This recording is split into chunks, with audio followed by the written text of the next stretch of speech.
Okay, welcome everyone to Gene Key 3. Now, Gene Key 3, the sun is just moving into Gene Key 3, and it's the shadow of chaos, the gift of innovation, and the city of innocence. So it's a beautiful Gene Key to tee us up for what we're going into, and that is the new moon in Aries at 29 degrees. It's the second new moon in Aries, known as the Black Moon. And it is also a solar eclipse. And so if you're in Australia and somewhere in the Southern Hemisphere, you're going to be able to experience totality. We will not be experiencing that here in the Northern Hemisphere, but we will have ours next year of totality. So hopefully, if you're listening to this, you plan on experiencing the eclipse. So this eclipse offers us a reboot opportunity, and it's a big one on the world stage, because as you remember, we just had the equinox and the first new moon in Aries, and that was really a signal that humanity has gone into a new cycle. And so Gene Key 42, Gene Key 42 that we just talked about is the ending of a cycle. That 42 is known as the end. And it talks about our lives being in 7-year cycles. So even our cells are completely new every 7 years. And I asked the question once to one of my body workers. So if our cells are new every 7 years, why do we look the same? Why do we hold the same posture? Why do we have the same aches and pains? And that person's response was, because the brain is signaling to the body that trauma is still there, that it's a pattern that the brain is signaling to the body. So isn't that interesting that when we meet the pattern, when we meet the trauma, that the trauma has initiated a pattern, when we meet that, we can actually change the architecture of our bodies. And so 42 says we're coming to a completion. Gene Key 3 says we're starting again. This is the chaos of the beginning. And we are in chaos. We can feel that, can't we? Oh my goddess, yes. We are in a lot of chaos. And chaos, it comes from Gene Key 3, the I Ching, the third I Ching is difficulty at the beginning. So that already kind of clears up a lot of things for me right there. That when we begin anything, there is a lot of chaos and it just feels difficult. It feels like it's never going to get to where we envision it getting. Gene Key 3 is about change. It's massive change. And indeed, the I Ching is known as the book of changes. So oftentimes Gene Key 3 people, the opposite is baked in, do not like change at all.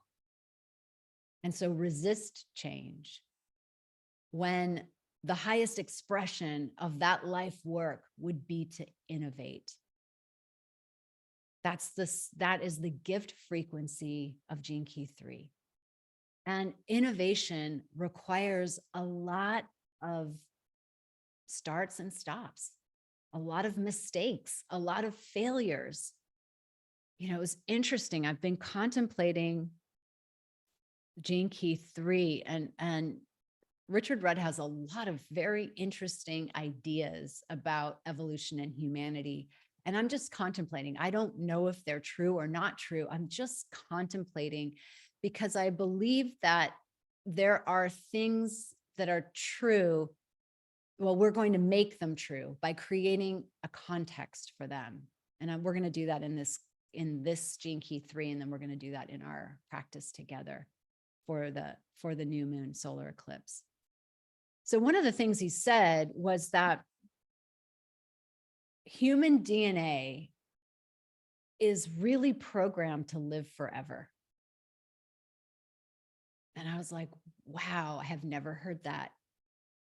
And I love the context because it's just a way of looking at something. And he's saying, okay, even cancer itself, the cells that never die, therefore cancer, even that is life trying to figure out the formula of not dying. And I was like, wow, that is fascinating. And I don't know if that's true or not true, but it's a context in which to hold, like, all of life has this intelligence that is going somewhere. So the important thing for us to note is that the context, first of all, in which we hold something is very powerful. So it enables us to play a different game if we hold a context like that, for example. It gives us access points to more power. And the other thing to note for it is that having the end in mind of where you're going informs how you're showing up today. So I'll give you a very mundane example, but very important.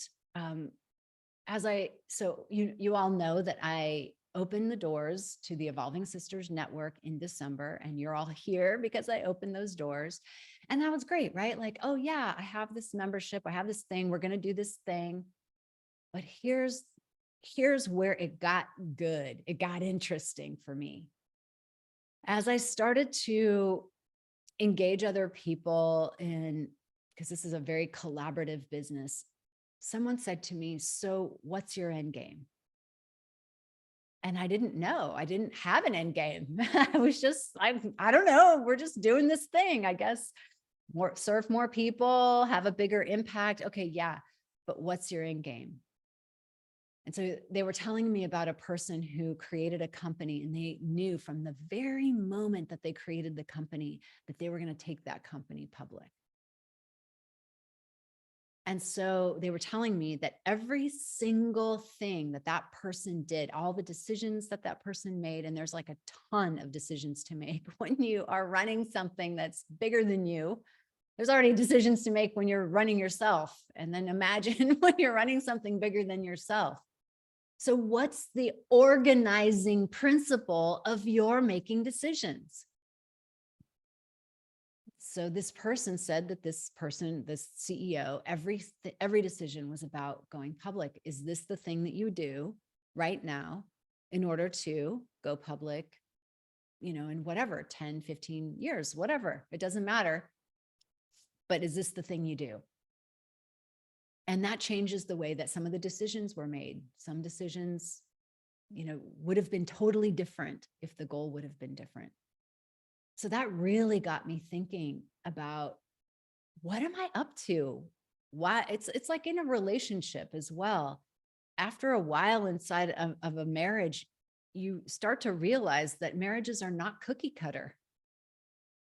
It seems like it is when we look at the narrative of what someone is supposed to be for you, but people are for you whatever they want to put into the space to be for you. And you have your own conversation, your own, maybe I call it karma, with each other of who are we going to be for each other. And I have a lot of friends who are in partnerships, and I watch the negotiation of that same thing. Like, what are we here for? What are we doing together? And that takes Gene Key 42. It takes a lot of expectations off the table, because you really get, oh, we're not really here for this thing. We're here for this thing. We're here to raise our family together. So that's our number one thing. We're here to maximize our personal growth. I was talking to my friends yesterday, and they were really clear. They're both building their businesses and they're raising their family. Those are, and it felt like really light for them. And letting go of all the other stuff felt really good to them. It freed up energy for them to stop trying to shove them into boxes that there's no energy for. It doesn't fit. So knowing your end game, knowing where you're going, like the DNA in our body, does it know that we're going to immortality? I don't know. I love that idea to think about and contemplate. Maybe it does. I have no problem with death because I understand that we are already immortal, and so do the gene keys as well. And I'm curious about how we are ascending in a body. So when thinking about it in the Cancer way, it's like life does things, experiments to know what not to do. I mean, how many of us were born into a family where we were like, oh, that's what I don't want to do. Yeah, right. I was told that really early on by a healer. They were like, yeah, you totally incarnated into this family so that you know exactly what you don't want. Learning through opposites. Exactly. I was raising a 4-year-old. He's like, oh, so let's play the opposite game. You know, sometimes we come into the world and we're playing the opposite game. We know by neti, not this, not that. And then that starts to crystallize. I now by way of contrast, now by way of that rub, you know, now I know from that rub that I'm actually like this, and this is what I choose. This is who I be. We can choose our identity. We invent ourselves. And we now know, oh, through that example, I'm over here, I'm doing this. And that's chaos. And that chaos is actually only a shadow when you get sucked underneath it. But when you actually see that chaos is just difficulty at the beginning, then you're free to let it do its thing. And as it does its thing, you're going to learn who it is you really are, who it is that you want to be, what it is that feels true for you. And so the city at the gift level, it's innovation. You know, think about all the innovations that have happened. They happen through solving problems. And so we're going to innovate.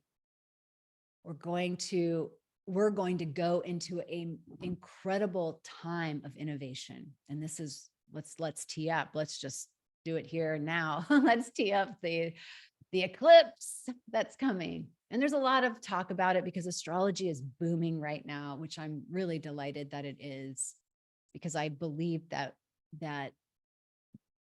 you know, the ancients followed the stars, and it provides a powerful context. You know, I don't get too involved in whether something is true or not true. I get more interested in how does that context allow me to live? And can I hold it in a paradox? Because we are in duality.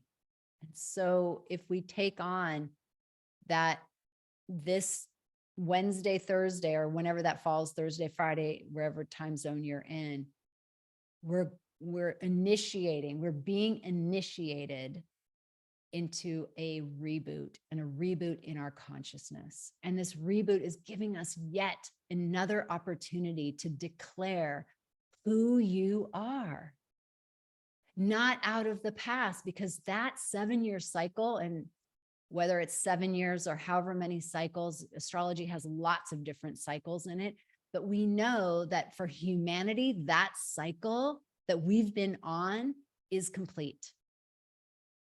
That was the Pluto and Saturn in Capricorn, complete. And now we're in Aquarius. And yes, there's some retrograde motions. We're fully going Pluto in Aquarius in 2024. We have Pluto squaring the nodes of fate, which happened during the US Civil War, the French Revolution. And so we're at this moment, we're on this precipice of a new world. And I presence it because we really get to go into it knowing that we matter, knowing that the frequency, I'm going to say it this way, the frequency that you hold matters. If there's anything we can do, it's the doing of our frequency. It's the work internally. Because for me, that is what will create the timelines. You can see in the gene keys that these are vibratory levels of consciousness, of awareness of consciousness. And so as those of us step into higher levels and have been working with our shadow, and I don't think it's a linear thing, but constantly as we hit another ring of the spiral, coming back and meeting ourselves, we know how to do that work. And then we create a vision of where are we going. And that gets to be talked about a lot more. I think what I'll say now, just to end this,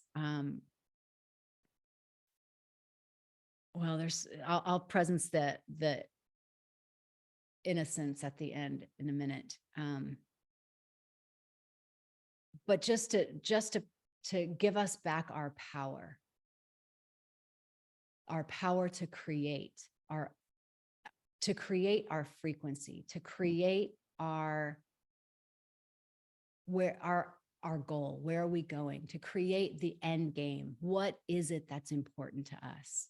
That's the power that we have right now. And we're going into this eclipse and this reboot, and this reboot is going to take us on a journey, on an inward journey. I've been already on this inward journey, so I am really looking forward to what is this going to be. I think it's a portal from one state to another state. So we'll talk about this a little bit more as we get together in our community call.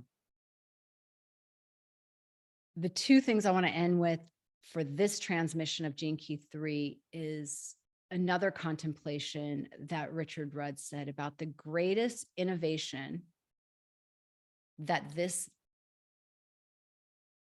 up level in our frequency is happening is to relocate our brain function to our solar plexus.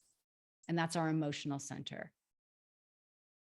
And our emotional system will become, and 50% of people in human design have the emotional center, the sacral center, as their authority. So some of you have been working with this. What does that mean to have the solar plexus as your authority?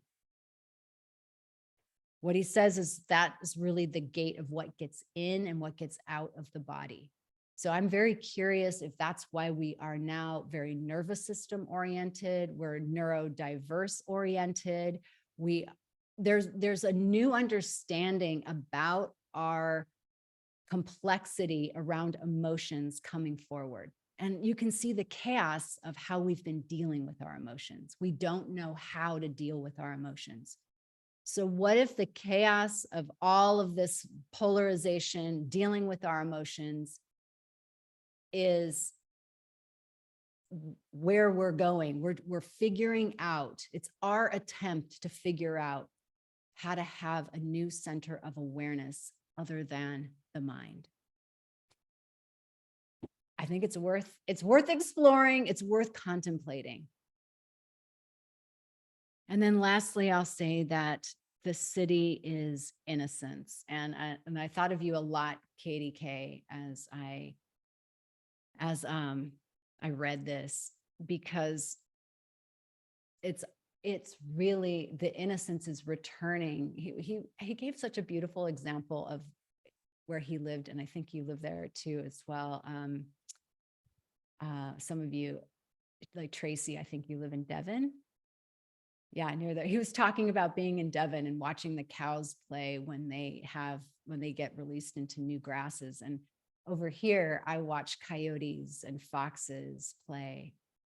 And to return, so all of this conversation, and we're really on the precipice of so much happening in our world, to return to this place of innocence and play, to return to the joy of what it means to be alive.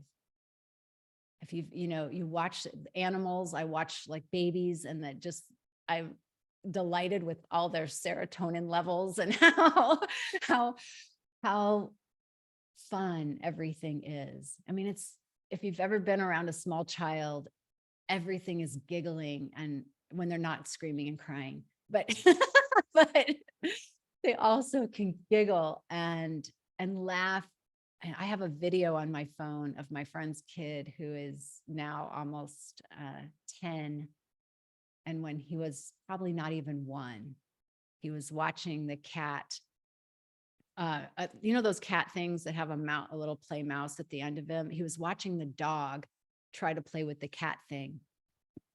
And that video is priceless to me because of his giggling. He was laughing so hard at how cool that was to just simply witness the dog playing with the cat thing. And really, we have that innocence in us. It makes me tear up. It opens my heart, because that is life right there. That is something that humanity has. AI doesn't have that. Artificial intelligence can't match the beauty of our innocence. So the gene keys in the city level point us, they really serve as that drishti. They point us to that place of returning to that play, to that innocence. And you can do that now. There's no solving for X. There's no need to wait. There's nothing that gets to be filled in before you can walk around your neighborhood with wonder. One of the top things, when my friends become new moms and I ask, how is it? They say, it's amazing to see life through the eyes of a child. So you better believe that where we are now, we have to reach for it. It's native, but and this is what I'll talk about in the class on superabundance. The drift is thick. It's really thick. So how do we remember? That's what it is we're here to do. So thank you for listening. Oh, yeah. Good. I'm just looking at your comments. All right, let's close this up of Gene Key 3 and our solar eclipse coming, the wormhole coming. Let's open ourselves up to even more light, even greater light. As the light codes pour in, and just open every cell of our body to receive an upgrade in our DNA. And may all beings benefit from the merits of our efforts. Namaste.